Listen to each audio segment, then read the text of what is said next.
Sasquatch Chronicles 965 Review Part 2.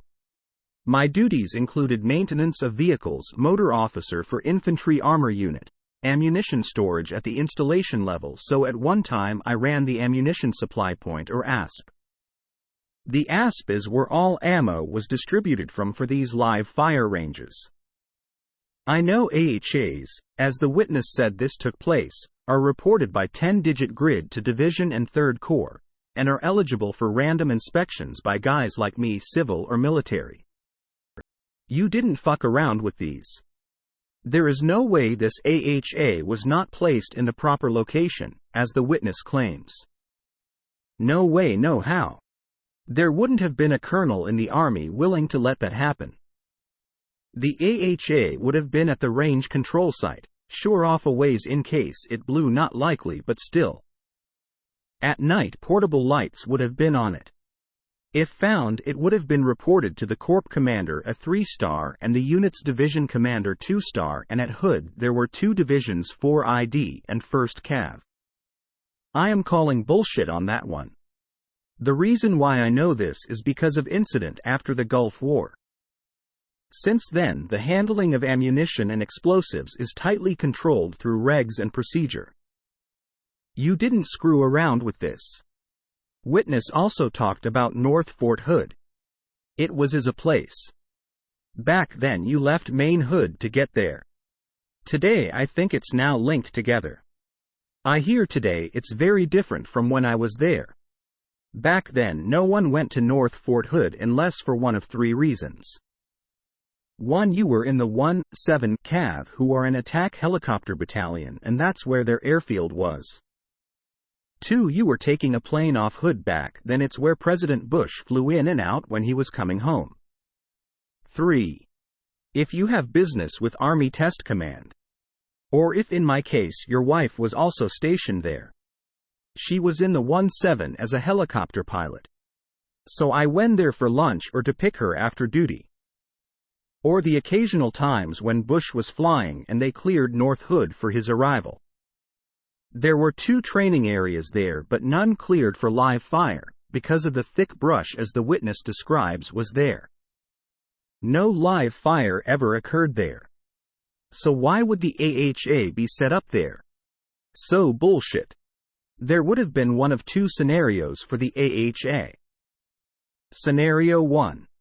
The AHA was set up because training was taking a break. Yes, they would have stopped for a weekend or federal holiday. In this case, the AHA would have needed contact with battalion staff duty back at the barracks and would have had to do regular check-ins.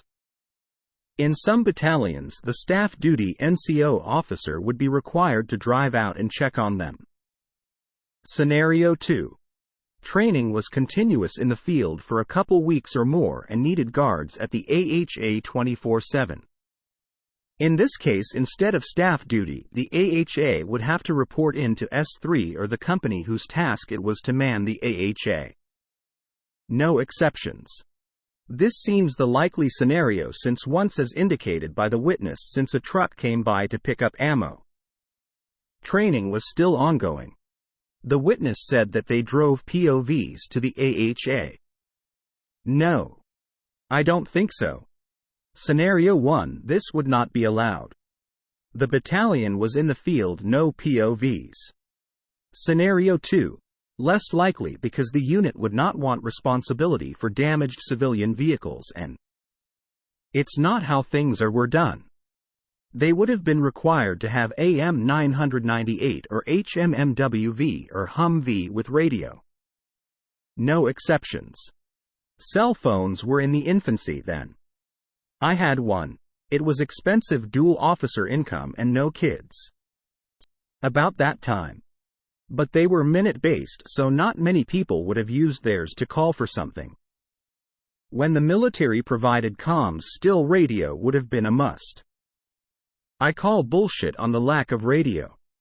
Also, the guard would not have left the AHA for any reason. They would have a radio and either called staff duty to make a food run. Better still, in the many times I went on an FTX, nearly everyone had a bag of Poogie bait. No way these troops who knew they were going on detail didn't bring Pooji bait. It may seem all cool and roguish for a soldier to buck the chain of command and do what they want or screw that officer is too by the book, but that is 1960s garbage. The military is far more professional than people realize. Sure, there are issues still. But it's a far better place than the 60s, and NCOs are the backbone. They enforce regs rules. It's not the cowboy world Hollywood makes it out to be. I believe these to be inaccurate if not fabricated. They would not have run 24-hour shifts. Especially guarding something that potentially dangerous at most, it would have been 12-hour shifts.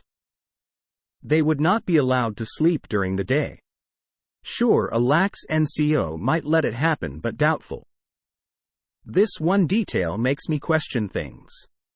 During the day, there would have been too much of a chance of an inspector like me showing up, officer from the unit, or since all training is posted up to 3rd Corps Command.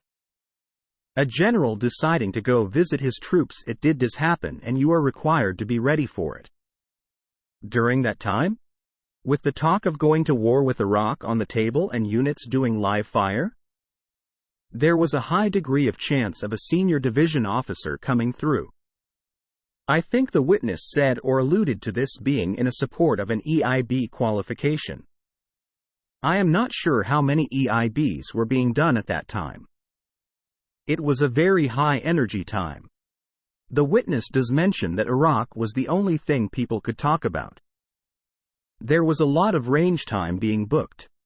I can't be sure, but it seems that it would have been the last thing to worry about. I don't claim to be an expert on the IB process. But I had officer buddies who were infantry and they would always talk about it.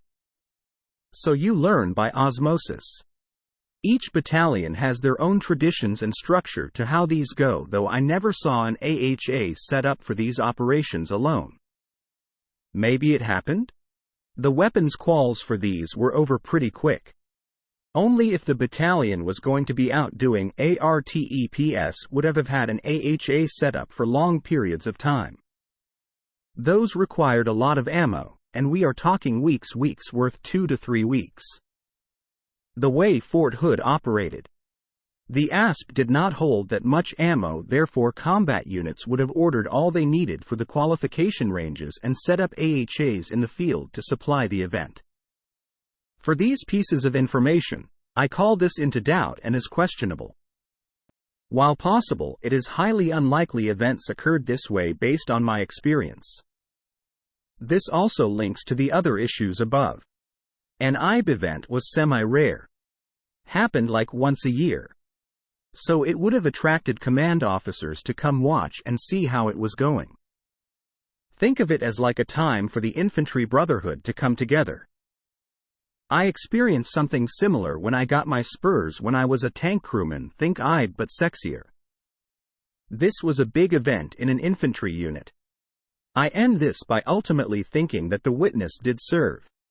He said the right things the right way. I think he manipulated details in order to justify a sighting. Did the sighting happen? Maybe I can't verify that. I can verify, at least to my satisfaction, that this sighting did not happen under the circumstances the witness claims. Don't take my word for it alone.